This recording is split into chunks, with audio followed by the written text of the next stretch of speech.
Okay, making some kimchi today, and this is Napa cabbage in salty water. This is like a brining step. The purpose of that is the vinegar producing bacteria doesn't mind the saltiness, so it gets a bit of a head start producing vinegar compared to, poisonous microbes that you don't want growing.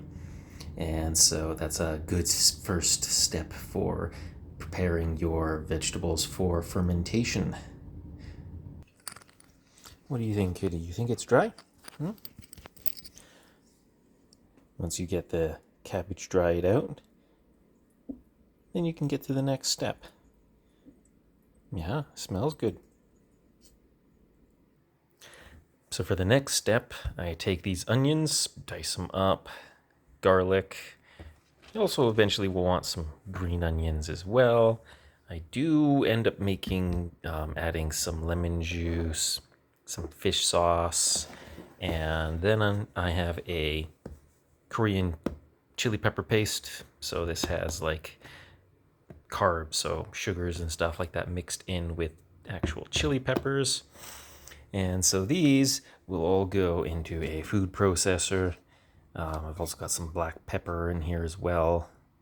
And once you mix these together, then I'll mix these in. I won't dice these up too finely because it kind of looks nice to have your green onions in larger pieces.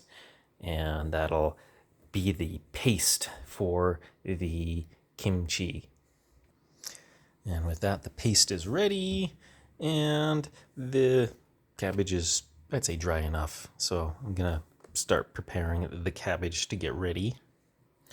Now, I've seen different ways of preparing the cabbage. This way that I'm doing right now, I basically stab the knife through the core here and make a type of cross section. And then I will need both my hands available for this, but you can basically pull it apart once you've done this. But I have seen other methods where they ferment the whole cabbage. So they will put the paste and they will mix it into the cabbage leaves while it's all still together. And then they'll put it in like a bag or something like that, and they'll ferment it that way. But if you want to do a longer ferment to fully sour it and fully preserve it, then you want to store it in a type of container that you pack it tightly. And so at that point, I don't have a container that can fit this whole thing in, so I'm going to have to break it apart and put it in and squish it into jars. And so each of these is about 1/4. You can still see I got a bit of the stem here. I'll probably keep the stem on just so I can apply the paste to them, and then I'll pack them into my jars. So that way, and then I'll cut this off before I actually pack them away.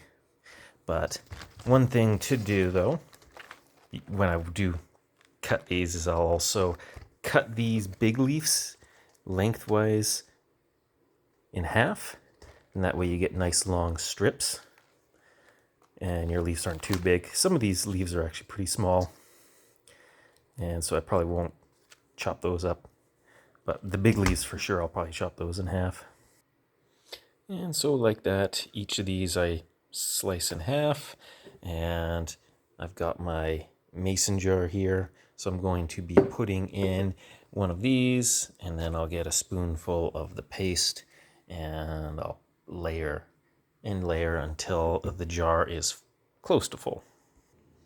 And with that, I'm about halfway to doing 3 jars, and I got 2 more of the quarters left. Basically, I get a spoonful.